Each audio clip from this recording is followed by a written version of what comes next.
Hello, ladies and gentlemen, and welcome to another episode of LT's Laser Lancer Review. Today we're going to be covering modernization in Japan and the Meiji Restoration. So let's jump right into it. So, a little background before we get right into it. So, something to remember, Japan is an island nation. Japan at this time in the middle of the 1800s is going to be isolated, so they're not going to interact with any other nations. They're not going to trade with anyone. Everything is going to happen within Japan. And after a while, that's going to be a problem because Japan won't have as many natural resources as the rest of the world to industrialize. So the government at the time, you're going to have an emperor, and they're going to be a figurehead.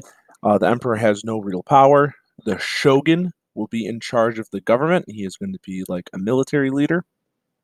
And then one day, U.S. Commodore Matthew Perry is going to bring in his Navy ships from the United States, and he's going to quote unquote ask to open Japan up to trade.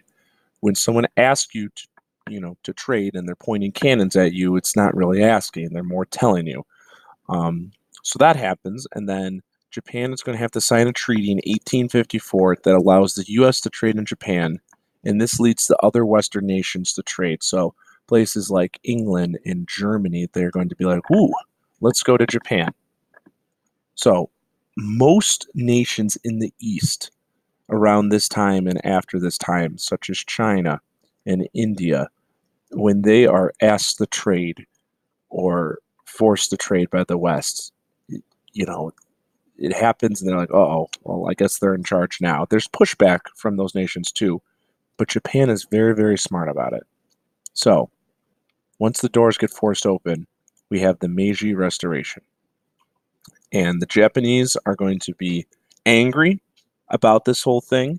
The shogun's going to step down, and then the young emperor at the time is going to take control. He's not going to be a figurehead anymore. He's going to take control, and he's going to start the Meiji era.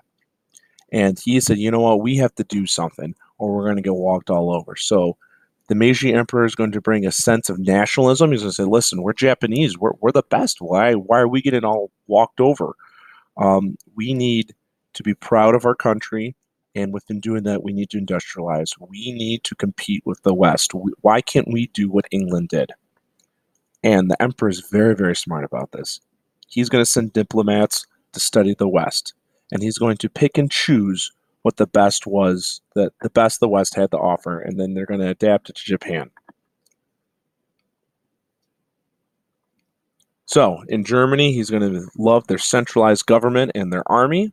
In England, they're going to love their navy. Remember, England's also an island nation, so it makes sense that the two nations will have similar navies.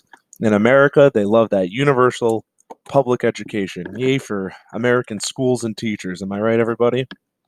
So because Japan took action, because they industrialized, they are going to do as much as England did in 100 years in 10 years. By the start of the 20th century, the Japanese economy is going to become modern as any other one in the world, and Imperial Japan is going to be a force to reckon with.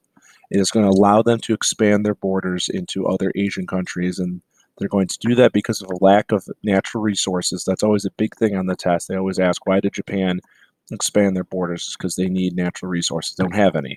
It's an island made up of mountains. But because they industrialized, because they modernized, because they took ideas from the West, they were able to do that. All right.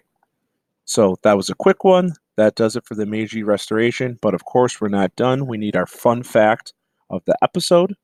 So, fun fact, the Windy City nickname for Chicago, has nothing to do with the weather.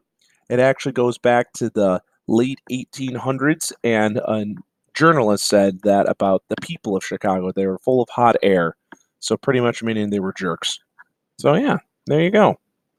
As always, ladies and gentlemen, I'm LT, and we will see you next time.